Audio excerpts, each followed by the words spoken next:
All right. What an amazing start to the morning. How's the energy? How's the vibe? I can feel everyone buzzing here. All right, so we are in for a real treat. Like, this is going to be an amazing panel, and you are all going to help us make this an amazing panel. And I'll tell you how in a second.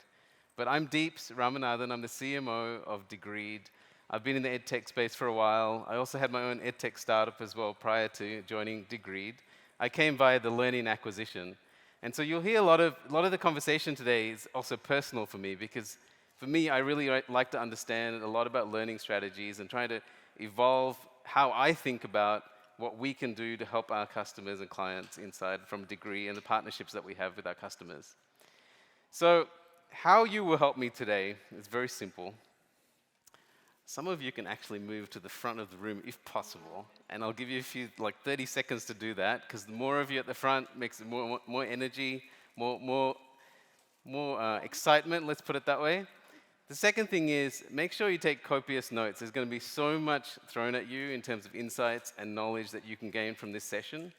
We'll have a discussion on stage after our panelists here present. So they're actually going to present their learning strategies, what they've implemented inside their organizations, and how they're actually individually thinking about what it means for their business.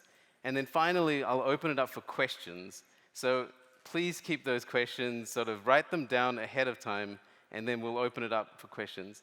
And if we can't get to every question, we will make sure that we get answers for you for some of the questions that you have as well. Okay, let me welcome our panelists here today. Now, this is going to be, it's an amazing panel because we're talking about different industries with different challenges, different stages in their evolution in terms of their learning strategy, and each of them will walk through that. Let me start with Luis. Welcome. Luis from Cemex. Welcome to the panel. Appreciate it. Stacy from Indeed. So welcome to the panel. Thank you. And Sean, welcome to the panel. Sean comes from Pfizer. So if we can round of applause from our panelists.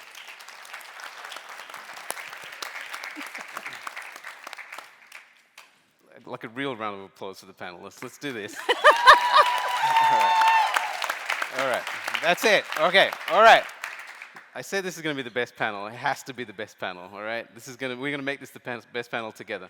Okay. With that, Luis, I'd love you to come up and share with the team, with the audience here, your strategy in terms of how you approach things at Cemex, and then we'll walk through. Thank you. Sure. So hi everyone. Welcome. I work for a company called Cemex, and we manufacture cement and ready mix, and we sell aggregates and urbanization solutions. Cemex is a global company, and it's been around for quite a while. The photo that you see here is one of our plants in Germany, which is a very important plant to us right now, because this is going to be our first plant to produce cement with zero CO2 emissions. So as we go into this journey of becoming a net zero CO2 company, we need to bring everybody on board for the ride. Because it's not only production, it's logistics, supply chain, pretty much everything, right? So what we do, I lead an organization within Cemex called Cemex University. And what we do is we partner with our internal leaders to help them in this journey of change. And it is a big company. And we do so by creating these very compelling learning programs, which we call our learning academies. And in each of these, we distill the most important relevant aspects of knowledge, tools, and skills that our employees need to know to be able to do their jobs effectively. And so we have things like Commercial Academy, which is, it tells our salespeople how to generate value for our customers and to effectively present and sell our products. We have the Supply Chain Academy, Sustainability Academy, which is the example I mentioned just now. Here in this second photo here, you can see our 2022 generation of Ignite participants, which is an internal leadership development program that is visiting this plant to kind of learn everything that's going on in this and all of the different experiments that are being run here. We have our Culture and Values Academy leadership programs, Digital Academy, and Health and Safety. All of these directly related to our core values and our priorities. So this is what we do in CEMEX University. I would say our learning strategy is pretty much anchored and focused on creating business capabilities for our teams across our regions. So I'm going to turn it over to you. Thanks, Luis. Hi, everyone. My name is Stacy Peters, and I work for Indeed.com. Many of you may know Indeed as basically this page that's showing on the screen right now. But behind that simple, fast way of connecting job seekers to employers, and likewise employers to job seekers, there's a full force of amazing people around the world that really get up every day to help people get jobs, and more so help all people get jobs. And if you kind of dig into it a little bit, our learning organizations, our talent organizations, they actually work to help the people who help people get jobs. So we have some of that kind of going on where we're all tied to this mission and we're really passionate about it. Our CEO basically has always said, hey, this is what helps us, this is what we go to bed at night thinking about or waking up in the morning thinking about. And we're not only thinking about it outside of our company, we're thinking about it internally as well. We want to help people in our company get their next job at Indeed. And that means, it also means helping them grow, learn, and grow. And so we have come closer and closer to this mission by kind of rallying around the call to help people grow. So last year, we set out with a company-wide objective to grow people and centered a lot of efforts around that. And I think that's super important to drive learning efforts when the whole company is rallied around it. Prior to that, you would have found that each function had their own learning strategy, their own focus. So one of our largest organizations in the company is the Sales and CS Group. They have a gigantic, amazing, powerful learning organization called the Global Learning and Enablement Group. And that's where I actually started out this work with Degreed. In 2019, there was this rally call to help our enterprise sales folks who were primarily remote to connect more and learn from each other while they were all on the go. And they also needed a way to easily access learning content. And our LMS wasn't quite doing the thing it was supposed to do in that area. So that was the urgent need at the time that helped us pilot Degreed, and it was really, really successful.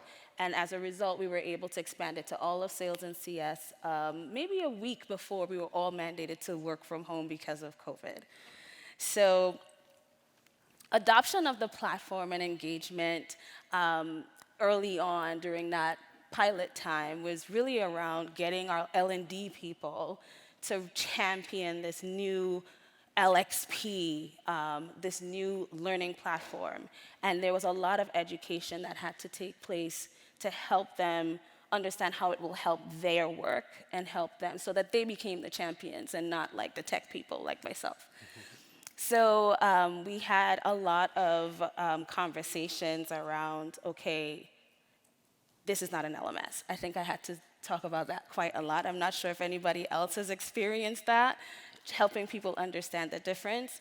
So I realized from talking to folks, I had to start with the basics and break it down and keep it really simple. And to do that, I kind of went into my favorite thing of all time, which are metaphors. I use things that are relatable to people to just simply explain things. So what I did was I took people into a very, very natural, normal scenario of going to a restaurant. And I was like, hey, okay, imagine you're at a restaurant and there's the kitchen. And then there's all the ingredients you need, all the tools you need to make the most amazing meals ever. But you have a bunch of friends coming into town and you want to hang out with them. Typically, you won't go hang out in the kitchen. So the LMS is the kitchen. That's where the sous chef is. That's where our L&D people are. That's where all the knives and all the fancy things you need to make an amazing course, program, initiative, it's all back there. But will you invite the people who are sitting out in the restaurant to come hang out and eat the meal you just prepared in the kitchen? And most people won't. I mean, you can. We absolutely can eat in the kitchen, but you would prefer to be in the front of the house, as we call it, but in the restaurant. And the restaurant represents your LXP. Your LMS is something you absolutely need. You need your kitchen, but you also want people to have an amazing experience in the front of house, in the restaurant, where they can interact with each other and have memorable experiences. So this actually helped to kind of help that dissonance, I guess, if you will, helped to kind of squash that, because now people were like, okay, I get it. We want to have the tools we need to make the amazing stuff, but we want folks to really engage with that amazing stuff, so we need the best tools for that, and that's how Degree came in. And ever since then, we were able to kind of evolve from talking about the differences to focusing on how people learn and grow, building a really strong brand that called Learn and Grow to help rally everyone around that and produce all of our content to kind of roll up into that and make it simple for folks to find things. So we did a ton of engagement marketing campaigns and so forth that helped us kind of, again, keep it simple, help folks find what they need when they need it using Degreed, and we're continuing to iterate on that. So you'll find that now it's easier for folks to affiliate learning and growing, and we're preparing the groundwork to now tie opportunities to that so they can see what growth looks like outside of building skills, like what comes next. So we're doing all of this work to kind of lay that foundation, get people excited, keep them excited, and then bring them into the opportunities piece of it. So this is what it kind of looks like when it all comes together. Sometimes we bounce around in bubbles, all these bubbles, but we're getting there in a very agile, I think, and somewhat scrappy way, which I think is healthy. So that's pretty much our story, and I'm going to pass it to Sean. Great. Thank you, Stacy. Thanks very much. Can you hear me okay? Yeah. How's your energy? It's going. Your energy is fantastic. This is a do it. wonderful opportunity to be here. Thank you for the invitation. It's a bit of a homecoming for me. I'm a Georgian by birth. My mom grew up about 15 minutes from here, so it's really cool to be here. I'm excited about this opportunity and the opportunity to share with you. So I'll tell you a bit about Pfizer's story. So in a real way, a lot of what we've been doing and thinking about around learning, development, and growth is really anchored from the experience that we all have worked through and endured. And so a lot of how Pfizer has been thinking about evolving and transforming the learning experience has a lot to do with how Pfizer chose to respond to COVID crisis. And so in a real way, one of the things that's unique about what we do at Pfizer is that we've chosen to be intentional about sitting our learning and development organization within the digital function. You might say, well, that's a bit odd. Why would you do that? And that's because we've taken cues from how Pfizer chose to respond to COVID by using digital technology and advanced and predictive analytics to power our way forward. And so if you look at this visual, so we all went through this journey, right, where, didn't know what was happening, and there was a significant amount of despair and sort of lack of understanding and real challenge to a solution that was brought about. And so how I think about the three visuals that you see on this slide is, from despair to hope to application and impact. And so that's the way that we've been thinking about learning. One, by trying to power how we learn and how our colleagues learn and grow, sort of doing it that way. And so when we thought about it, what we realized is that our technology infrastructure to support learning was unnecessarily complex and leaning toward being outdated. And so we had 4 parallel learning management systems, no learning experience platform. We had information where people were consuming learning on SharePoints, on hard drives, on pieces of paper, and it wasn't the most efficient or effective way that we wanted a technology infrastructure to exist. And so we wanted to be particularly focused on transforming the learning experience, first by starting with our tech stack, so that we would move from complexity to simplicity to easy access. And so where we've gotten to is a one-stop shop. And so as you might appreciate and imagine that Pfizer is highly regulated, and so a lot of what we had been doing, in my opinion, at Pfizer is training. And I want to be particular with my semantics. And so training as a compliance event to make sure that people were trained, that we could check every box, that there was compliance and standard operating procedures, regulatory boxes checked, et cetera. And that's great because we never intend to be anything other than compliant. But we realized that that wasn't all that we wanted our colleagues to experience, know, and be able to do. So we wanted to make sure that we were bringing together not only the required training, we also wanted to make sure that we were taking advantage of the opportunity to be more specific, intentional, and customized around role-based learning. And while we wanted to make sure that every colleague could be excellent in role, we knew that they also had curiosity.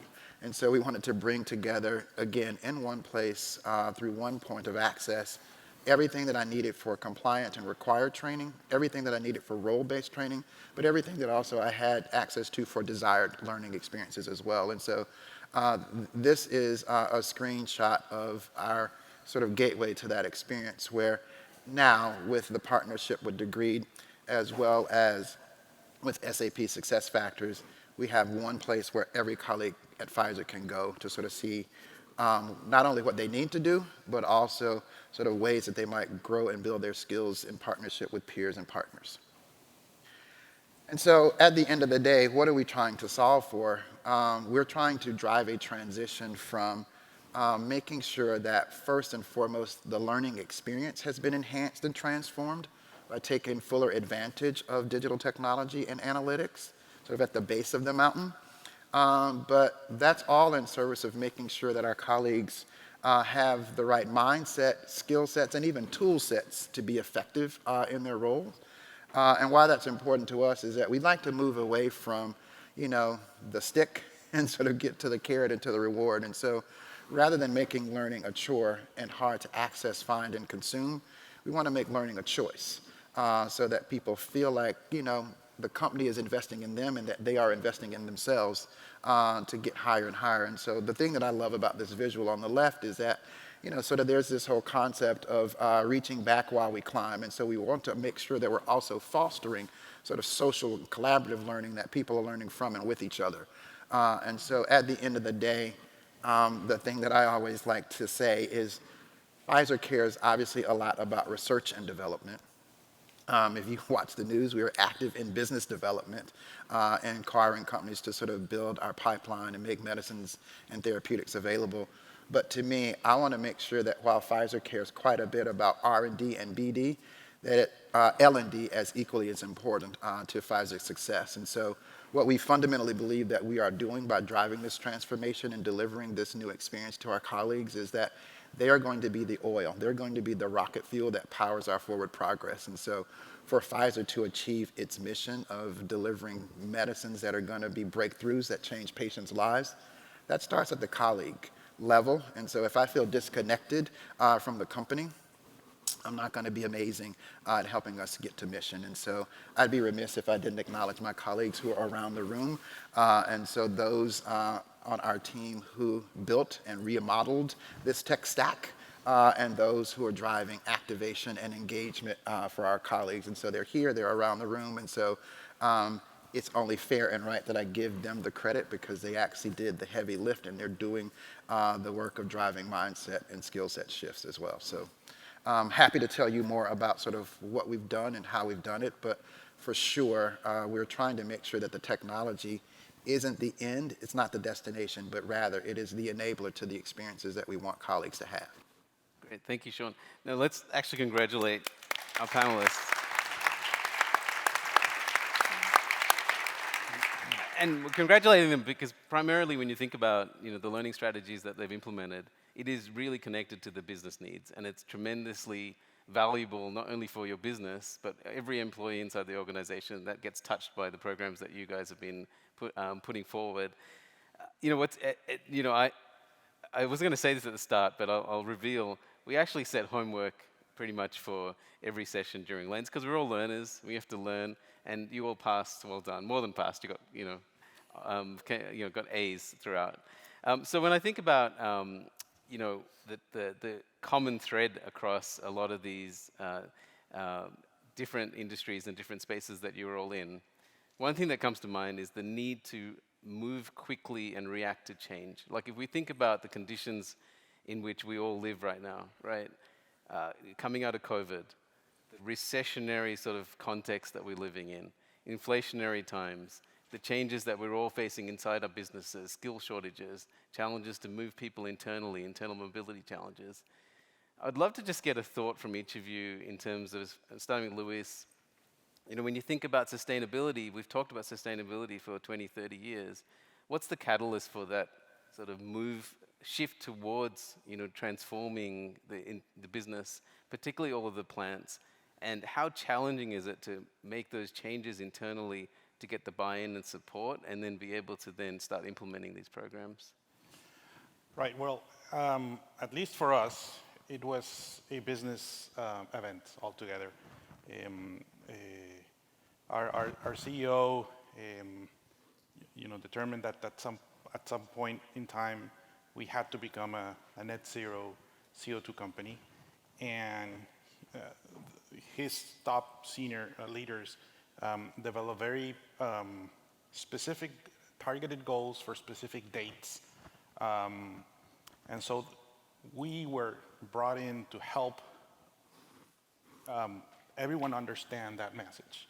And many people at the time didn't even really know what generated the CO2 in the cement manufacturing process.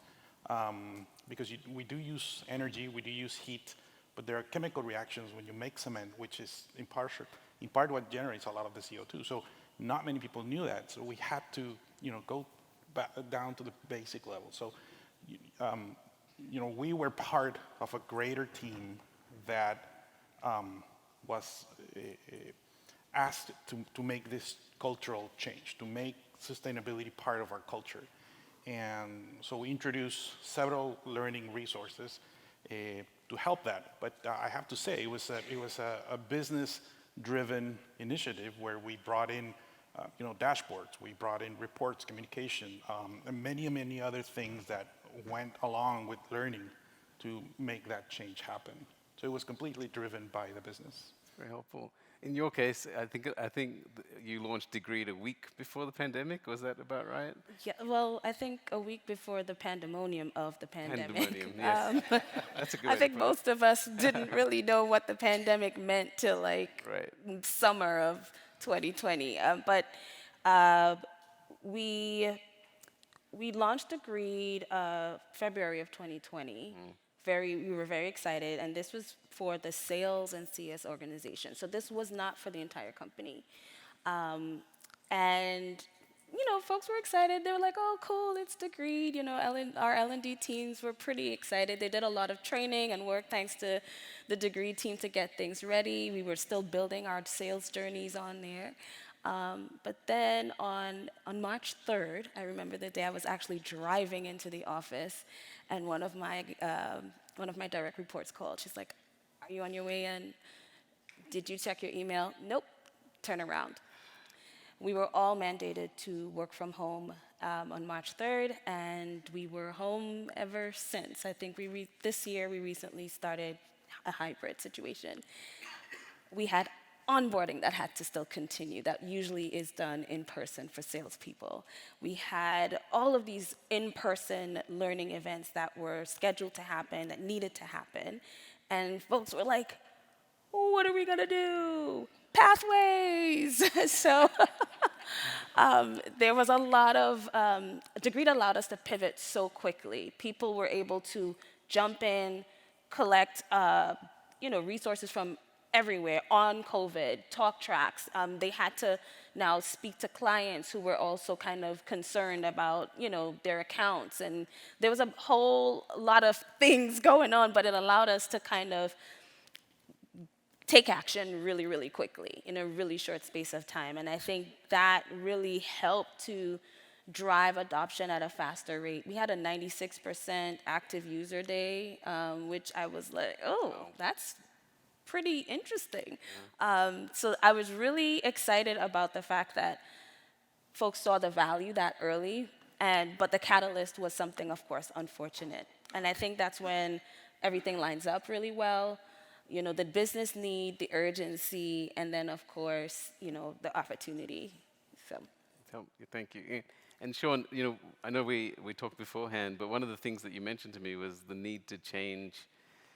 You know, Pfizer was in the thick of things, right? Like, you know, Pfizer was, I think, very early in the process in trying to understand how we can all get over, you know, past this pandemic.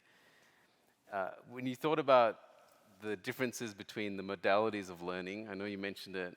I'd love to just hear any reflections on how you had to approach that within the organization. What had to change, even from a pre-pandemic to sort of where we're at today perspective? Yeah, similar to Stacy, I mean, I think a lot of how people preferred to learn was sort of in a traditional face-to-face setting. Although we have been, you know, reasonably active in, you know, e-learning and virtual classroom learning, you know, well before the pandemic, I think that, you know, people mostly understood that as a cost-cutting strategy or as a cost-saving strategy, but not a preferred way of learning. And so one of the things that catalyzed the opportunity for us during sort of the crisis of the pandemic was, well, if you can't actually physically be face-to-face and you still have an urgent need to learn and perform, so how do you then sort of solve that? And so it gave us the opportunity to think differently about not only what we wanted people to learn and know, but to your point, how it would be delivered for them. And so things that we all appreciate, you know, how do we make it bite-sized? How do we make it snackable? How do we make it interactive, dynamic, and engaging? Were the things that we thought about with the modalities for how we wanted to deliver the learning experience. But appreciate that content and learning journey is different depending on your role or responsibility at Pfizer. So if you work in our manufacturing organization, most of those colleagues, or at least 2/3 of them, don't actually have a Pfizer-issued device. So they have to come off of the production line to consume their SOP training. Vastly different from a marketer as we are striving to shift our go-to-market strategy with a new set of skills around omni-channel engagement of customers. And so we had to not only think about the modalities in their pure sense of sort of how do we make a mix of opportunity, but how do we make it fit for purpose as well. And so I'll just tie back very quickly to your statement about sustainability, because I track to mindset. So you can't, like sustainability is elusive, right? So we do what's required, we do what's immediate and urgent, but getting people to choose to be proactive learners and actively curious is a mindset shift. And so I think, of course, you need to arrange and organize incentive for people to do that. But at the end of the day, how do you manufacture and reproduce sort of these very curious people is, to me, part of the journey and part of the mission, because sustainability is actually what will power and close the skill gap. People who are curious and find ways to fill that gap and make application will get us to the next and the next and the next innovation. And just on that, let's talk about, you know, internal momentum. Stacy talked about adoption and engagement. You know, that's obviously top of mind for all of us. You mentioned the 96% for Degreed, and I don't want this conversation to be about Degreed, but I'm interested more about some of the efforts internally and the ideas to be able to drive the adoption and engagement. And each of you, it's very different, right? You know, global scale, manufacturing, you know, we're in this situation where you're trying to change mindsets from both a business perspective and a learning perspective, you know, equivalently on your side as well, Sean. But we'll start with Stacy. Just your thoughts on, you know, what really did you pick up from, you know, you got to that 96%. Was it easy to maintain that? How did you continue to sort of drive that adoption and engagement? Because that obviously in the the hybrid world is going to be a constant, right, for us to be able to work on. Since we're spilling the tea. Spilling the tea. Let's spill the tea.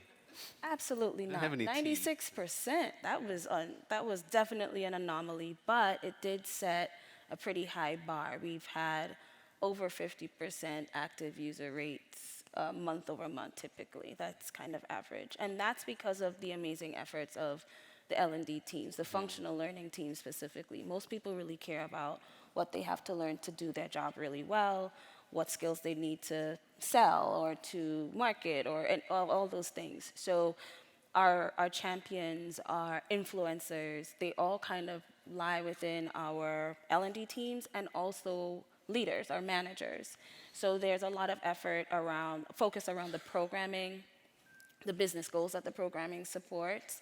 And then now we have this business objective where we're trying to drive this culture of learning and growing and constantly kind of talking about that in our Q&As, in our all hands. So there's this constant conversation and buzz from top level in our L&D teams, managers, and all of that is contributing to, you know, the activity, the sustainability, keeping that excitement going, keeping that curiosity going, and that helps, you know, Degreed is kind of a part of that. It's literally kind of the underlying machine that's helping. So folks may plug a pathway when talking about inclusion. Hey, let's do this diversity and inclusion 101 pathway.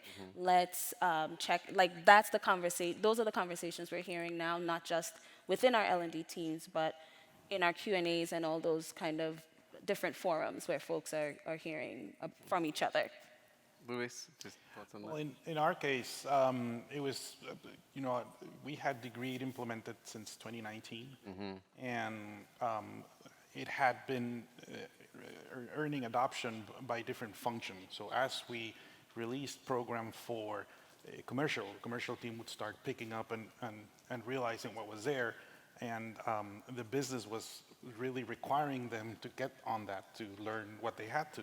And then we moved on to other areas, and now we've reached a point where we pretty much have all of the different functions within the company covered with a little bit of content for them or more, that we can now deploy things that are intended and meant for everyone, like sustainability, for example. So today, out of our target audience of employees, I think we're in the 80% somewhere around that. Yeah. Great, thank you. And So we're sooner on our journey, right? And so as of last June, we onboarded all colleagues to the platform.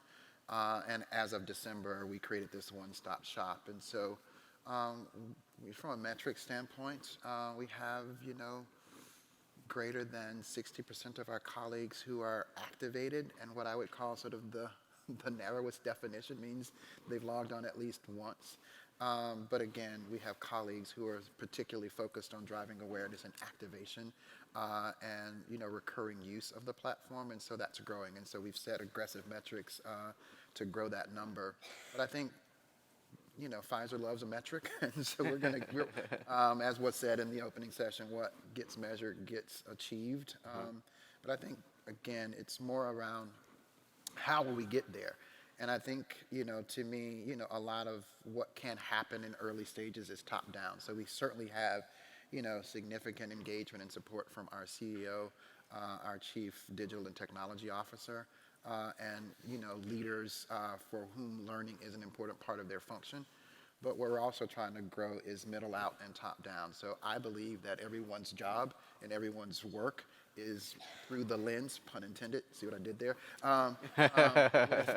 through their manager, right? And so the relationship between colleague and manager is how these things truly get activated. And so manager as learner, and then manager as, you know, role model and coach, encourages the learner to consume as well. So giving space to do it. So right now, this week at Pfizer is Focus Week. And so we give colleagues a week each quarter to get focused. And so during those windows is when we push learning opportunities.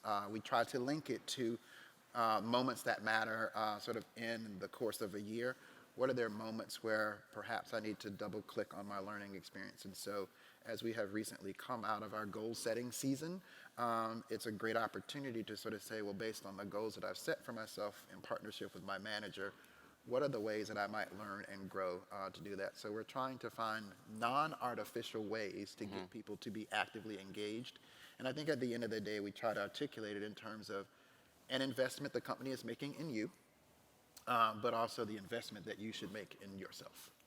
Great, wonderful. Now, I just wanted to open it up to the audience for if you had any questions, we can get a few questions in. Right in the middle back there, there's two in the middle there, so if you, do we have mic runners here? Oh, mic runner? All right. No one with mics. Okay, so let's see. If I can hear you, I'll come forward here. Make sure I can hear the Come on question. up. Yeah, I can hear you, yeah. Great. My name is Raj. I'm here from Phoenix, and thank you to the panel for it's very informative. This question is for Louis. CMAX, I'm thinking a lot of frontline workers, the plant, drivers, and so forth. So how are you delivering training to them through Degree? How does Degree help you do that? Well, that's a great point. We're getting there, but we're not there yet. Many of these employees do not have a company-owned device, and they're on the road most of the time, or operating machinery or whatnot. So we've set up some kiosks. Some of our operations have set up shared computer rooms to also target them as learners. But honestly, most of our programs right now, the ones that we've custom built, are targeting other functions, not that layer of employees. But we plan to get there eventually. Yeah, that's the story I hear from everybody who gets back to that. Just one quick question for Sean now. On the screenshot, I saw that iPad with the learners, right? So that's not Degree. So are you integrating other technologies to come up with that platform? Yeah, so it's a layer. It's the LEE, and so Pfizer loves a good acronym.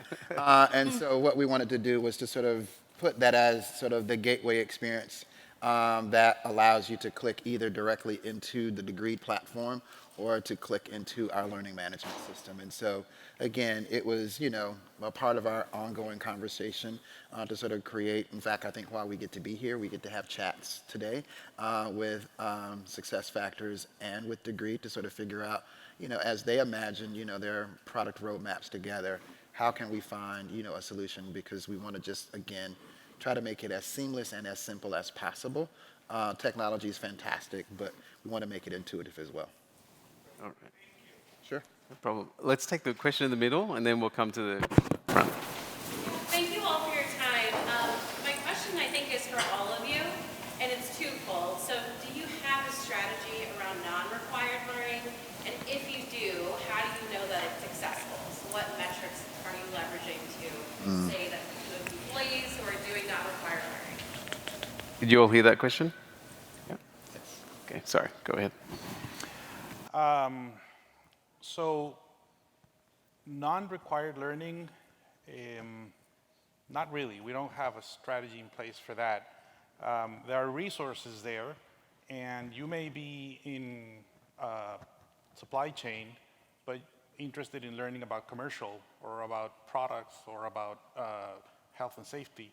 And you're welcome to do so. All of our programs are open for anybody that wishes to enroll, except for a few of our leadership development programs, which are by invitation only. But we don't really have a strategy there. We do measure it, but most of our measurements goes to targeted audience. So we mostly track our adoption of our programs if you're a target audience for that. If not, we keep track of you, but we don't really have a strategy in place for that. I would say it rolls into the grow people strategy that we have, learn and grow. So we didn't kind of separate, we didn't quite separate, like, this is your functional learning per se. So when you go to your journey, there is an area called Discover and Achieve. So we created these buckets that are kind of intuitive to people to say, hey, here's where you can start if you're a new hire or in a new role. Here are the things that are required for your role, and then here's where you can discover and achieve. Folks can self-search, but we also try to do something slightly similar, but not as sophisticated as Pfizer, but try to kind of do these pushes through our newsletters, when certain key events are happening, performance time. We also have, we're doing some events, our career development team, they're doing some showcases so folks can understand what's available, optional available. So they're live virtual showcases that say, hey, here's what we have, here's what we can offer, and here's what's in the academy. So it's more of a marketing push that are not too loud, just kind of subtle. And we also have Slack channels that allow people to see what's going on outside of their required training and required roles. So they can hear from each other. And so folks kind of like to learn what other people are learning. And that's our way of kind of organically helping to push optional training. Yeah, so I think that your question is a touchstone, right? So we don't have a strategy either. We have the beginnings of a strategy, in my opinion. And so the beginnings of that strategy is that we really want to encourage sort of self-exploration, but we know that that could sort of run into real challenge with energy and engagement. And so what we're trying to think through, and I'll say it that way, is sort of how do we create the right experience and how do we create the right conditions to get to a strategy. The things that we are measuring are, how often are people coming to and using the platform? Sort of what are they clicking on? What are they consuming? And so, again, as a person who had a strategy role in a past life, I hate tactics that chase strategies. And so we want to be intentional about getting insights from how people are consuming and using the platform and add that, with rigorous analytics to what then should become the actual strategy. Because the destination for the strategy that we'll ultimately architect is that it truly is sort of learner-centered and learner-driven as opposed to top-down. Because I believe, and I think most people in our team believe, that if we force people to do it, some will do it because they're particularly compliant and others will reject it, and we'll miss the entire point. Great, thank you. Now we might have to take... there was one question at the front. We might have to do that after the session. I think we've run out of time today. But you all panelists, maybe outside the room, you can connect with some of the folks here just to address those questions. I do want to say this has been really insightful for me. I hope you all got so much value out of this conversation. Please celebrate our panelists here today, and thank you for joining. Thank you.